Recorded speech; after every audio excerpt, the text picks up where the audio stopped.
Hello friends, welcome back to our YouTube channel mining Sardar Ravishankar. तो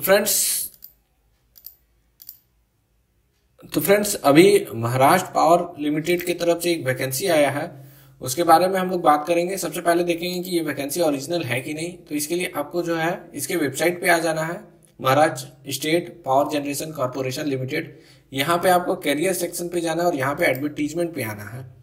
आप जैसे ही यहाँ पे आइएगा फ्रेंड्स, आपको पहला लिंक मिलेगा एक, आपको इस लिंक में डाउनलोड में जाना है। जो आपको पहला लिंक है उस पर तो आप देखिएगा आपको ये पीडीएफ डाउनलोड हो जाएगा। इसको थोड़ा सा बड़ा कर लेते हैं और हम लोग स्टेप बाय स्टेप सारा प्रोसेस को समझेंगे और आपका फॉर्म भरने में जरा भी दिक्कत नहीं होगा। कॉपी और पेन लेकर के बैठिएगा ताकि इंपॉर्टेंट पॉइंट को आप नोट करते जाइएगा और एक चेकलिस्ट अभी से ही बना करके चलिए। तो फ्रेंड्स लाइन बाय लाइन आपको बताते हैं कि ये जो वैकेंसी है ये कम्प्लीटली कॉन्ट्रैक्ट बेसिस पे है और ये छत्तीसगढ़ माइंस के लिए है। और यहाँ पे जो पोस्ट आपको मिला है वैकेंट पोस्ट वो है mine manager, safety officer, assistant mine manager, VTO, surveyor, ओवरमैन, mining Sardar and electrical supervisor. तो फ्रेंड्स हम लोग यहाँ ओवरमैन और माइनिंग सरदार के बारे में बात करेंगे क्योंकि बाकी सारा पोस्ट जो है वो हम लोगों के लिए नहीं है या फिर हम लोग जिस कैटेगरी से बिलोंग करते हैं उसके लिए नहीं है। तो हम लोग सिर्फ ओवरमैन और माइनिंग सरदार के बारे में बात करेंगे जिसके लिए 4-4 सीट है, मतलब कुल मिलाकर के 8 सीट है। तो फ्रेंड्स यहाँ पे देख लेते हैं कि इसको सबमिट करने का आखिरी डेट जो है 11 मार्च 2024 है और सारा क्वालिफिकेशन जो है एक्सपीरियंस का भी वो मिला करके आपको 11/3/2024 तक रहना चाहिए आपके पास। ऐसा नहीं है कि 11/3/2024 के बाद का एक्सपीरियंस आप दीजिएगा तो वो वैलिड होगा। बिल्कुल आपको 11/3/2024 तक सारा सर्टिफिकेट और एक्सपीरियंस आपके हाथ में होना चाहिए। तो फ्रेंड्स यहाँ आ जाते हैं ओवरमैन के लिए क्या डिमांड किया गया है। ओवरमैन के लिए जो है सबसे पहले पोस्ट कोड HR06 है, पोस्ट का नाम ओवरमैन है और जो डिमांड किया गया है वो diploma in mining engineering with overman competency certificate for shift operations as per regulation number 33(1) CMR 2017। यहाँ कहीं भी रिस्ट्रिक्टेड नॉन रिस्ट्रिक्टेड का जिक्र नहीं है, तो फिर आप इसके लिए निश्चिंत रहिए कि ये रिस्ट्रिक्टेड सर्टिफिकेट को भी जो है एक्सेप्ट करेगा शायद। इसके बाद आ जाते हैं माइनिंग सरदार के लिए जिसका पोस्ट कोड है HR07 और इसके लिए आपको सरदार सर्टिफिकेट चाहिए जो कि CMR 2017 का रेगुलेशन 35 के आधार पर जो है और जो 1974 का DGMS का सर्कुलर है, सर्कुलर नंबर 34, उसके हिसाब से foreman overman shall supervise work for not more than 2 minutes. ठीक है, शिफ्ट ऑपरेशन के लिए ये रहेगा और इसके लिए जो एक्सपीरियंस है आपसे नील मांगा गया, मतलब आप फ्रेशर भी अप्लाई कर सकते हैं। फ्रेंड्स एक और चीज आप देख लीजिएगा कि जो भी एक्सपीरियंस होना चाहिए वो पोस्ट क्वालिफिकेशन आपका एक्सपीरियंस होना चाहिए, लेकिन यहाँ पे ओवरमैन और सरदार के लिए किसी भी तरह का एक्सपीरियंस नहीं मांगा गया, तो आप इस चीज को नेग्लेक्ट कर सकते हैं यहाँ। और एक चीज आपको बता दें फ्रेंड्स कि ये जो जॉब है ये कम्प्लीटली कॉन्ट्रैक्ट बेसिस पे है और 1 साल के लिए है और आपके परफॉर्मेंस के आधार पर इसको जो है 2 साल तक बढ़ाया जा सकता है। फ्रेंड्स जो मैक्सिमम एज है ओवरमैन के लिए वो 55 ईयर है और माइनिंग सरदार के लिए जो है वो 50 ईयर्स है। यहाँ पे जो भी एज या एजुकेशन या एक्सपीरियंस का कैलकुलेशन होगा उसका जो लास्ट कट ऑफ डेट रहेगा वो 11 मार्च 2024 रहेगा। फ्रेंड्स अब इसको अप्लाई करने का प्रोसेस बता देते हैं। अप्लाई करने के लिए जो आपको फी लगने वाला वो 800 रुपया प्लस 144 रुपया GST, मतलब 944 का आपका फी लगने वाला है। आप यहाँ से पेन पे एक लिखते जाइएगा जो पॉइंट बता रहे हैं। पॉइंट नंबर 1 में आप ये लिख लीजिए कि 944 का आपको पेमेंट करना है। पेमेंट किसको करना है? पेमेंट आपको Maharashtra state power generation company limited को करना है जो कि पेबल एट मुंबई रहेगा और आपको जो है पे ऑर्डर या फिर डिमांड ड्राफ्ट की मदद से आपको पे करना है। आपको बताते हैं फ्रेंड्स जब आप डिमांड ड्राफ्ट बनाइएगा 944 का तो हो सकता है आपको 944 प्लस सर्विस चार्ज लगभग 50-100 रुपया आपसे अलग से बैंक चार्ज करेगा। तो आप ऐसा नहीं कीजिएगा कि 944 के अंदर ही बैंक चार्जेस लेने को कहिएगा। आप कहिएगा कि मेरे को 944 का डिमांड ड्राफ्ट बनाना और चार्जेस जो है वो अलग से आपको ऐड करके पे कर लेना। वहां आप बैंक से पूछ लीजिएगा कि कितना अलग से उनका चार्जेस लगता है। यहाँ पे आ जाते हैं फ्रेंड्स, आपके पास एक अपना ईमेल आईडी और मोबाइल नंबर होना चाहिए जो आप किसी के साथ भी शेयर नहीं कीजिएगा। यहाँ लिखा हुआ है he should share mention email ID mobile number of any other person under no circumstances, मतलब किसी भी हाल में आपको जो है अपना ही ईमेल देना है और मोबाइल नंबर, किसी और का नहीं देना है। ठीक है, अगर आपके पास ईमेल आईडी नहीं है तो आपको जो है नया क्रिएट कर लेना है। ठीक है, इसके बाद जो है फ्रेंड्स जो इंपॉर्टेंट पॉइंट आ जाता है वो सब हम बताते चलते हैं।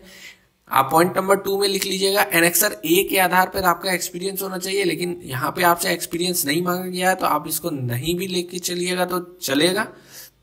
आगे आ जाते हैं फ्रेंड्स, जो आपका नाम है, फादर नेम है, हस्बैंड नेम है, ये जो है अच्छा से लिखा होना चाहिए। जो भी आपका मार्कशीट पे लिखा हुआ है और किसी तरह का उसमें अगर अलग अलग पाया जाता है तो फिर आपको डिस्क्वालीफाई कर दिया जाएगा, ठीक है।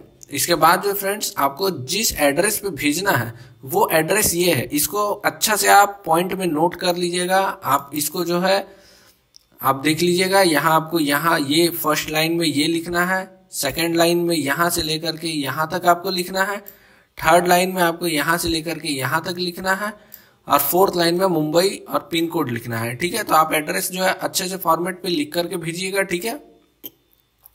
यहाँ पे आपको देखना है कि पोस्ट कोड और पोस्ट अप्लाइड जो है आपका क्लियरली विजिबल होना चाहिए। कहने का मतलब है कि आप जो इन्वेलप में भरिएगा वो इन्वेलप के ऊपर में एक पोस्ट कोड और पोस्ट अप्लाइड बड़ा बड़ा अक्षर में लिखिएगा। पोस्ट कोड आप देख लीजिए ये वाला है, HR06 ओवरमैन के लिए लिखिएगा और पोस्ट ओवरमैन लिखिएगा। ऐसे में क्या होता है कि आपका इन्वेलप को जो है छांटने में आसान होता है, क्योंकि हजारों फॉर्म गिरेगा और अलग अलग पोस्ट के लिए गिरेगा तो फिर वहां पे छांटना आसान हो जाता है, क्योंकि इन्वेलप खोल करके सबको चेक करना है कौन किसका फॉर्म है, किस पोस्ट के लिए, वो पॉसिबल नहीं हो पाता है। ऐसे में क्या होता है ना, आपका फॉर्म को रिजेक्ट कर देता है। तो आप जो है ऊपर पे लिखना नहीं भूलिएगा। आगे आते फ्रेंड्स, और क्या है, इसके बाद जो है आपको अच्छे से फोटोग्राफ और सिग्नेचर डालना है, और पेमेंट जो है आपको डिमांड ड्राफ्ट भी अच्छे से डालना है। आप कोशिश कीजिएगा डिमांड ड्राफ्ट के पीछे जो है पेंसिल से अपना नाम, एड्रेस और मोबाइल नंबर जरूर लिख दीजिएगा और ईमेल आईडी भी, ताकि अगर डिमांड ड्राफ्ट इधर उधर भी हो जाए तो पता चल सके कि ये डिमांड ड्राफ्ट किसका है। नेक्स्ट आ जाते हैं फ्रेंड्स, रिक्रूटमेंट प्रोसेस जो है वो अप्रैल और मई महीना 2024 तक होने का पूरी उम्मीद है। प्रोसेस जो रहेगा वो फ्रेंड्स पर्सनल इंटरव्यू रहेगा। इंटरव्यू पे आने के लिए जो भी आपका खर्चा रहेगा वो कंपनी नहीं देने वाली है, और किसी भी तरह का आपका इंजरी या लॉसेस होता है उसके लिए आप खुद जिम्मेवार रहिएगा। नेक्स्ट आ जाते हैं फ्रेंड्स, आपका परफॉर्मेंस के आधार पे जो है, जो आप इंटरव्यू दीजिएगा एक सेलेक्ट लिस्ट बनाया जाएगा और उसी के आधार पे कंपनी जो है आपको रिक्रूट करेगी, ठीक है। बाकी जो रिक्रूटमेंट का प्रोसेस है वो जो है कंपनी अपने वेबसाइट पे पब्लिश करती रहेगी समय समय पर। नेक्स्ट आ जाते हैं फ्रेंड्स कि अगर नंबर ऑफ कैंडिडेट बहुत ज़्यादा हो जाता है तो फिर कंपनी सुटेबल क्राइटेरिया अप्लाई कर सकती है, मतलब वो कई तरह का फिल्ट्रेशन लगा सकती है, जिसमें ऐसा भी हो सकता है कि वो सिर्फ फर्स्ट डिवीजन वालों को कंसीडर करे, या फिर ऐसा भी हो सकता है कि वो एक रिटन एग्जाम ले ले। ये डिपेंड करेगा कि नंबर ऑफ फॉर्म कितना है और कंपनी किस प्रोसेस से गुजरना चाहती है। और एक बात बता दें फ्रेंड्स कि ये जो आपका सिलेक्शन लिस्ट रहेगा वो 1 साल के लिए वैलिड रहेगा। अगर इसी बीच अगर इस कंपनी के लिए और भी कोई वैकेंसी आती है तो उसी सिलेक्शन लिस्ट के आधार पर आपको रिक्रूट किया जा सकता है। जरूरी नहीं है कि जितना सीट अभी दिखा रहा उसी पे रिक्रूटमेंट होगा। और आपको बता देते हैं फ्रेंड्स कि जो भी और इम्पोर्टेंट पॉइंट है आपको लाइन बाय लाइन बता देने का कोशिश करेंगे। नेक्स्ट आ जाते हैं फ्रेंड्स, आपको डिमांड ड्राफ्ट के साथ जो सारा डॉक्यूमेंट्स है उसका सेल्फ अटेस्टेड कॉपी लगाना। आप इस बात का ध्यान रखिएगा, आपको सेल्फ अटेस्टेड कॉपी लगाना है, ठीक है। और फोटोग्राफ आपको डालना है। फोटोग्राफ में भी अटेस्टेड नहीं करना है, कहीं लिखा हुआ नहीं है, लेकिन आप कर सकते हैं, कोई दिक्कत नहीं है।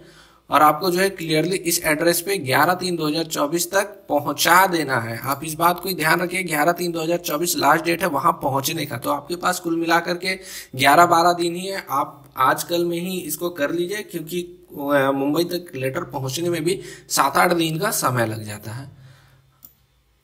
ये वैकेंसी के बारे में और बता दें फ्रेंड्स कि कंपनी के पास रिजर्व करती है राइट्स क्या चीज करने की, एडवर्टीजमेंट को कैंसिल करने की या सिलेक्शन प्रोसेस को चेंजेस करने की, ठीक है।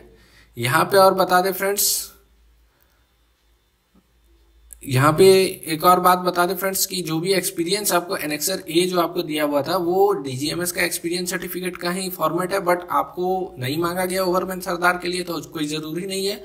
यहाँ पे बता दें फ्रेंड्स कि ये वाला एप्लीकेशन फॉर्म है, आपको ये फॉर्म को अच्छे से प्रिंट करवा लेना है। यहाँ पे आपको फोटोग्राफ लगा देना। फोटोग्राफ का आपको तरीका बता देते हैं। फोटो हमेशा व्हाइट बैकग्राउंड पे रखिएगा और एक ब्लैक कलर का इस तरह का बॉर्डर जरूर बनवाइएगा। काफी अच्छा रहता है, फोटो पहचानने में आसान होता है और एक अच्छा स्टूडेंट का या फिर अच्छा जॉब अप्लाई करने वाले कैंडिडेट का ये एक फर्स्ट इंप्रेशन रहता है कि उसका फोटो कैसा रहेगा। बहुत ही अच्छा फोटो रहना चाहिए, एक डार्क कलर का शर्ट होना चाहिए, या फिर बहुत ज्यादा डार्क भी नहीं, लाइट ब्लू लाइट पिंक इस तरह का शर्ट होना चाहिए, बैकग्राउंड व्हाइट रहे और एक ब्लैक कलर का इस तरह का बॉर्डर बना लीजिएगा। यहाँ पे फ्रेंड्स आपको पोस्ट कोड में HR के बगल में पोस्ट कोड डाल देना है, जो यहाँ पे आपका HR करके था, HR06 ओवरमैन के लिए, HR07 सरदार के लिए। इसके बाद आ जाते हैं फ्रेंड्स, इसके बाद आपको सारा एड्रेस यहाँ पे सारा अपना डिटेल एड्रेस वगैरह फिल कर देना है और सारा एक्सपीरियंस का जो भी डिटेल है वो फिल कर देना और ये सब को साइन करके ये चेकलिस्ट भी आपको चेक कर लेना है कि आप जो जो चीज़ है वो सब अटैच किए हैं कि नहीं। और यहाँ पे सिग्नेचर आपको अच्छे से करना है। और ये सब करने के बाद आपको दिया गया जो एड्रेस है, आपको शुरू में ही जो हम दिखाए थे उस एड्रेस में एक बार फिर से आपको एड्रेस दिखा दे रहे हैं, आप गलत एड्रेस में मत भेजिएगा। इसी एड्रेस में आपको जो है जल्दी से जल्दी पोस्ट कर देना ताकि 11/3/2024 तक पहुंच जाए। तो उम्मीद है फ्रेंड्स आपको इस वैकेंसी का डिटेल्स, सारा डिटेल्स जो भी है आपको अच्छे से मिल गया होगा, फॉर्म अप्लाई करने से लेकर के सिलेक्शन का प्रोसेस तक। उम्मीद है फ्रेंड्स आपको वीडियो अच्छा लगा होगा। वीडियो अच्छा लगा हो तो वीडियो को लाइक जरूर कीजिएगा। मिलते हैं नेक्स्ट वीडियो में फ्रेंड्स, तब तक के लिए जय हिंद।